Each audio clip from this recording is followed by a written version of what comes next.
पहला क्वेश्चन है, who was the author of अर्थशास्त्र? अर्थशास्त्र किसने लिखी थी या कौन इसके लेखक थे? पनीनी, कौटिल्य या पतंजलि या विशाखादत्ता? तो इसका आंसर होगा हमारा बी, कौटिल्य ने लिखी थी। ये एक अर्थशास्त्र है, ये एक प्राचीन ग्रंथ है जो राजनीति, अर्थव्यवस्था और सैन्य नीति पर आधारित है। इसे कौटिल्य, जिन्हें चाणक्य भी वो बोला जाता है, उन्होंने लिखी थी, चाणक्य। और पनीनी एक संस्कृत ग्रामेरियन थे जिन्होंने अष्टाध्यायी लिखी थी। मैं लिख देता हूँ, अष्टाध्यायी। तो चलिए बढ़ते हैं अपने क्वेश्चन नंबर 2 की तरफ। The Indus valley people worshipped, किसको मतलब वो पूजा करते थे इंडस वैली के लोग? विष्णु जी, ब्रह्मा जी, पशुपति जी या इंद्रदेव? तो इसका आंसर हो जाएगा हमारा क्वेश्चन आंसर सी, पशुपति। और क्यों मतलब पता चलता है कि वो लोग पशुपति जी को वो करते थे, पूजा करते थे, क्योंकि सील्स मिली थी जिन पे यौगिक पोज में एक डीटी दिख रहे थे, जिन्हें रिलेट किया गया पशुपति जी से। और विष्णु जी की पूजा लेटर वैदिक पीरियड में स्टार्ट हुई थी, लेटर वैदिक पीरियड। तो चलिए बढ़ते हैं क्वेश्चन नंबर 3 की तरफ। विच वेदा कंटेन्स द गायत्री मंत्र? सामवेद, ऋग्वेद, यजुर्वेद या अथर्ववेद? तो चलिए इसका आंसर दीजिए। तो इसका आंसर हो जाएगा हमारा ऋग्वेद में, ऑप्शन बी, ऋग्वेद। ये तीसरे मंडल में है, थर्ड मंडल,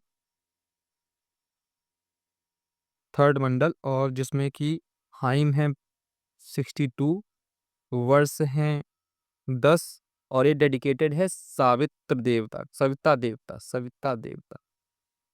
बढ़ते अपने क्वेश्चन नंबर 4 की तरफ। Who was the first women ruler of India? इनमें से कौन सी फर्स्ट वुमेन रूलर थी? रानी दुर्गावती, रजिया सुल्ताना, अलियाबाई होलकर या फिर रानी लक्ष्मीबाई, अहिल्याबाई होलकर? तो इसका ऑप्शन हो जाएगा, करेक्ट ऑप्शन होगा रजिया सुल्ताना। ये पहली वुमेन रूलर ऑफ इंडिया थी। दिल्ली सल्तनत की पहली और एकमात्र महिला शासक थी, दिल्ली सल्तनत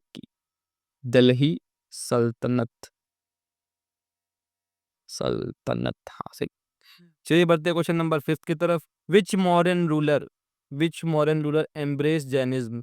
सबको बुद्धिज्म तो पता होगा कि अशोक ने किया था, पर जैनिज्म बहुत ही कम लोगों को पता है। तो देख लेते हैं options. Option A Ashoka, option B Bindusara, option C Chandragupta Maurya, option D Dasharatha. इसका करेक्ट ऑप्शन हो जाएगा सी, चंद्रगुप्त मौर्य। उन्होंने सिंहासन त्याग कर श्रवण बेलागोल में जैन मुनि बनकर जीवन समाप्त किया, और उन्होंने एंड में एक फास्ट रखा था जब तक उनकी मतलब डेथ ना हो जाए, ऐसा उन्होंने एक फास्ट रखा था। बढ़ते क्वेश्चन नंबर 6 की तरफ। The capital of Satavahanas was? कौन सा कैपिटल था सतवाहना का? उज्जैन था, प्रतिष्ठाना था, पाटलिपुत्र था या तक्षशिला था? तो इसका ऑप्शन हो जाएगा ऑप्शन नंबर बी, प्रतिष्ठाना। और ये आज के समय का महाराष्ट्र है, महाराष्ट्र।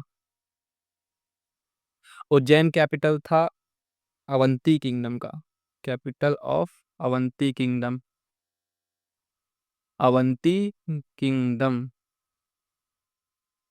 और ये पाटलिपुत्र था मौर्यन एंड गुप्तास का, capital of Mauryan and Guptas. बढ़ते क्वेश्चन नंबर 7 की तरफ। हमारा क्वेश्चन नंबर 7 है, which Gupta ruler is known as Napoleon of India? बहुत ही आसान है। इसके ऑप्शन है चंद्रगुप्त वन, स्कंद गुप्ता, समुद्र गुप्ता या कुमार गुप्ता। तो इसका करेक्ट आंसर है option number C, Samudragupta is known as the Napoleon of India. इन्होंने मतलब काफ़ी ज़्यादा एक्सपेंड किया था अपने एम्पायर को। और ये किसने दिया था टाइटल? इनको टाइटल दिया था हिस्टोरियन विंस स्मिथ। मतलब क्वेश्चन चेंज करके पूछ सकता है कि किसने समुद्रगुप्त को टाइटल दिया था नेपोलियन ऑफ इंडिया का, तो आपको याद रहेगा विंस स्मिथ ने। बढ़ते क्वेश्चन नंबर 8 की तरफ। Which inscription tells about Ashoka's conversion to Buddhism? ध्यान से पढ़िएगा, कन्वर्जन पूछा गया है, ना कि रेवरेंस पूछा गया है, कन्वर्जन के बारे में पूछा गया है। तो ऑप्शन ए हमारा भब्रू, ऑप्शन बी रुमिनी देई, ऑप्शन सी मस्की या फिर ऑप्शन डी कलिंगा। तो इसका करेक्ट ऑप्शन हो जाएगा, आप कमेंट कर सकते हैं, इसका करेक्ट ऑप्शन हो जाएगा ऑप्शन डी। कलिंगा में कन्वर्जन के बारे में बताया गया है, और ये कन्वर्जन भी कलिंग वॉर के बाद ही किया था उन्होंने, कि इतना खून खराबा देखने के बाद कन्वर्जन टू बुद्धिज्म। अरे यार, बुद्धिज्म। बढ़ते क्वेश्चन नंबर 9 की तरफ। The university of Nalanda was founded during the reign of. Option A Harshavardhana, option B Kumara Gupta, option C Ashoka, option D Kanishka. इसका ऑप्शन आप कमेंट कर सकते हैं। इसका ऑप्शन सही ऑप्शन होगा ऑप्शन बी, कुमार गुप्ता के रेन में हुआ था। इन्होंने ये बनाई थी, अपनी फाउंडर थे नालंदा यूनिवर्सिटी के। बढ़ते क्वेश्चन नंबर 10 की तरफ। The earliest evidence of agriculture in India has been founded. Option A Mehrgarh, option B Kalibangan, option C Lothal, option D Harappa. तो इसका सही ऑप्शन हो जाएगा ऑप्शन ए मेहरगढ़, 7000 BC। और ये नियोलिथिक होगा, नियोलिथिक फार्मिंग डोमेस्टिकेशन के भी एविडेंस मिले थे। डोमेस्टिकेशन, भेड़ बकरी भी चराते थे ये लोग। और कालीबंगन में तो मिले थे, जुताई के वो मिले थे, प्लग्ड फील्ड। उसके बाद लेटर मिले थे हम लोग को मेहरगढ़ में, मतलब मेहरगढ़। फिर लोथल में हम लोग को ट्रेड डॉकयार्ड के बारे में और ट्रेड मिला था। पर अर्ली सिविलाइजेशन का कोई भी वहाँ पे नहीं, अर्ली सिविलाइजेशन कोई भी नहीं मिला था लोथल में। बढ़ते क्वेश्चन नंबर 11 की तरफ। Who was the founder of slave dynasty. अब क्योंकि गुलाम से रिलेटेड है तो आपको पता ही होगा गुलाम डायनेस्टी का कौन किसने वो किया था। तो इसके फाउंडर थे option C Qutbuddin Aibak, founder of slave dynasty Qutbuddin Aibak. और ये तो पावरफुल रूलर थे, फाउंडर नहीं थे।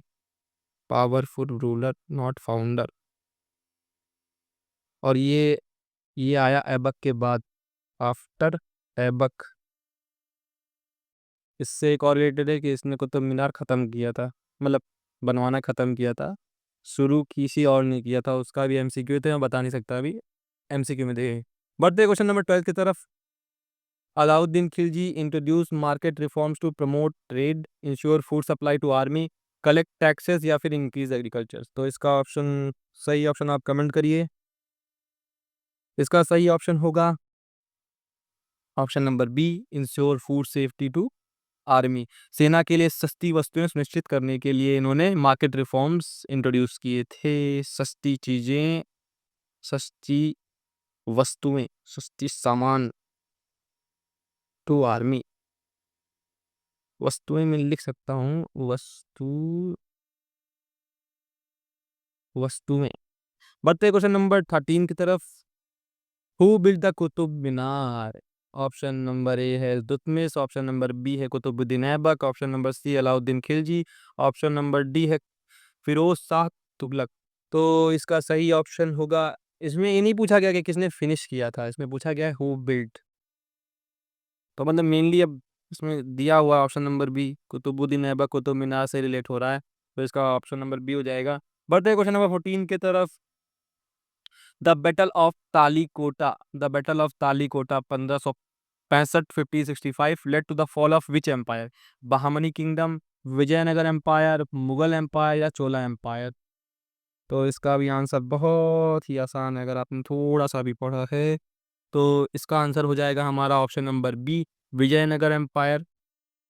और किससे मतलब युद्ध हुआ था विजयनगर एम्पायर का, तो एक कोलेशन बना हुआ था। अब कोलेशन आप जैसे अभी चल रहा है कि एनडीए में भी हुआ था कोलेशन, क्योंकि ज़्यादा मिली नहीं थी वो सीट्स।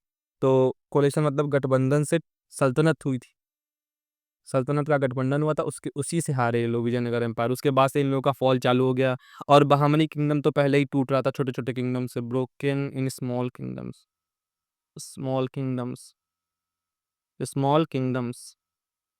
बढ़ते हैं क्वेश्चन नंबर 15 की तरफ। Who was the greatest ruler of Vijayanagara empire. पॉल की बात आई है तो कहीं ना कहीं राइज भी होगा। तो option number A Harihar, option number B Bukka, option number C Krishnadeva Rai, option number D Rama Rai. तो इसमें कुछ ऑप्शंस आपके फाउंडर हैं विजयनगर एम्पायर के, और एक ऑप्शन है आपका जो कि ग्रेटेस्ट रूलर बना विजयनगर एम्पायर का। तो ग्रेटेस्ट रूलर हो जाएगा हमारा क्वेश्चन नंबर वो option number C, Krishnadeva Raya. ये ग्रेटेस्ट रूलर थे, greatest ruler, greatest ruler of Vijayanagara empire. और ये दोनों फाउंडर थे हमारे, फाउंडर ऑफ विजयनगर एम्पायर।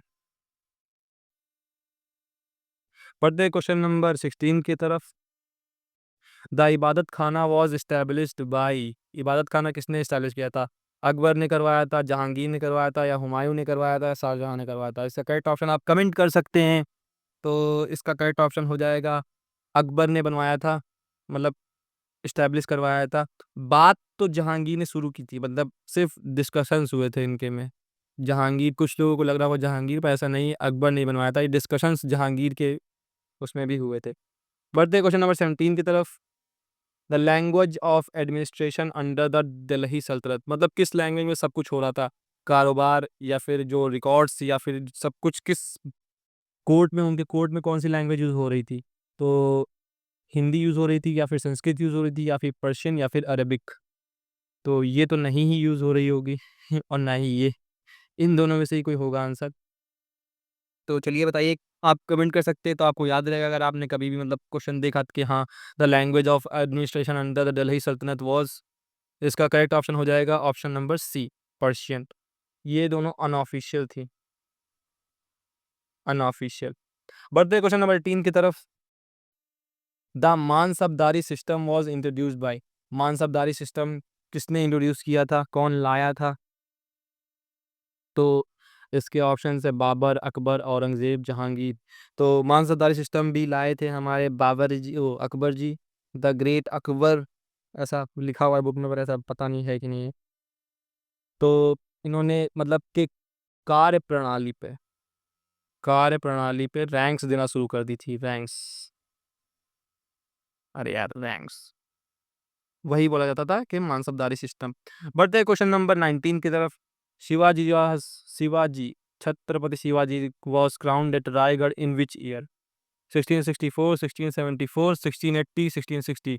मतलब पहले ये सिर्फ शिवाजी थे, पर जब इन्हें क्राउन किया गया रायगढ़ में, उसके बाद शिवाजी से बन गए छत्रपति शिवाजी, छत्रपति शिवाजी, द ग्रेट छत्रपति शिवाजी। अभी अभी देखे तो विच ईयर? तो आपका करेक्ट ऑप्शन हो जाएगा 1674। और चलिए इनकी डेथ भी याद कर लेते हैं। तो year of his death was 1680, deaths, ये भी आपको याद रहेगा, 1680 में डेथ हुई थी इनकी। हाँ। तो बढ़ते क्वेश्चन नंबर 20 की तरफ। Guru Arjan Dev was executed by which ruler? Akbar, Jahangir, Shahjahan, या औरंगजेब? तो इसका करेक्ट ऑप्शन हो जाएगा हमारा जहांगीर। और कब इन्होंने किया था एग्जीक्यूशन? 1606 में, 1606 में एग्जीक्यूट किया था। और इसमें से एक और याद कर लीजिएगा, औरंगजेब ने एग्जीक्यूट किया था गुरु तेज बहादुर को। और इन लोगों को क्यों एग्जीक्यूट करते थे? क्योंकि इन लोगों का इन्फ्लुएंस बढ़ने लगता था। तो इन लोगों को डर लगता था कि कहीं अगर इन्होंने रेबल कर दिया तो हम लोग की सल्तनत छीन जाएगी और हम लोग रोड पे आ जाएंगे, इस वजह से ऐसा होता था। बढ़ते क्वेश्चन नंबर 21 की तरफ। Who introduce the permanent settlement in Bengal? Lord Cornwallis, Lord Warren Hastings, Lord William Bentinck, Lord Dalhousie? तो इसमें से किसने किया था?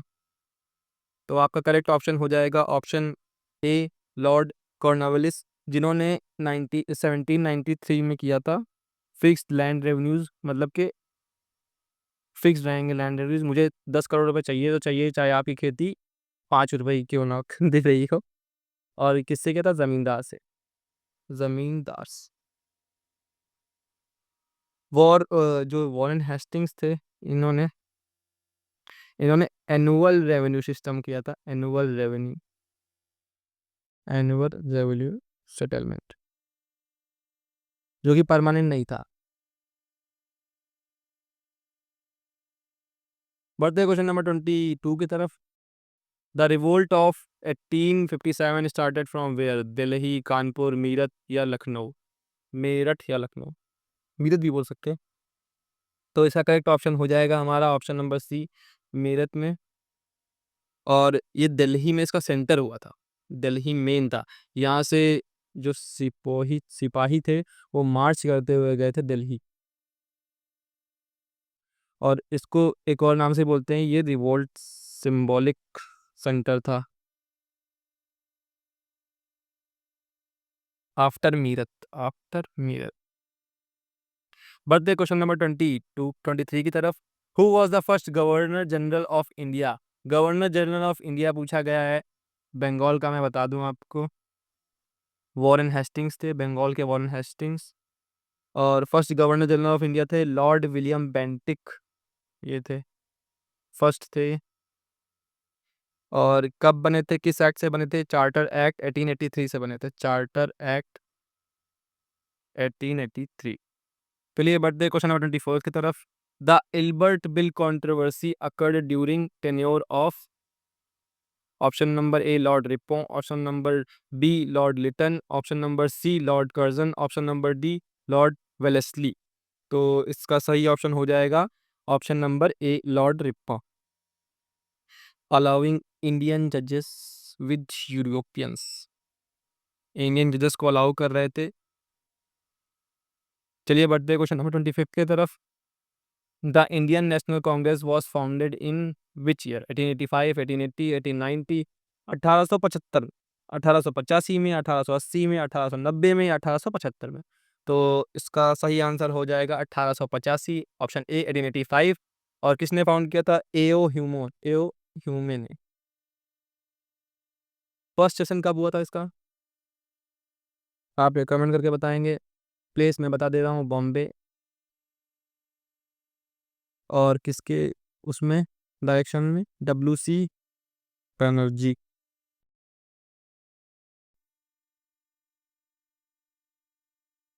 Who gave the slogan Swaraj is my birth right? किसने स्लोगन दिया था कि स्वराज मेरा जन्म सिद्ध अधिकार है? तो इसका करेक्ट ऑप्शन बताइए। ऑप्शन ए जवाहरलाल नेहरू होगा, या ऑप्शन बी बाल गंगाधर तिलक, या ऑप्शन सी लाला लाजपत राय, या ऑप्शन डी बिपिन चंद्र पाल, लाल बाल पाल। ऑप्शन, इसका सही ऑप्शन हो जाएगा ऑप्शन नंबर बी बाल गंगाधर तिलक, जिन्होंने डिमांड की थी सेल्फ रूल की। और जवाहरलाल नेहरू का एक मतलब स्पीच है जो फेमस है, उसका नाम है tourist with destiny, tourist with destiny.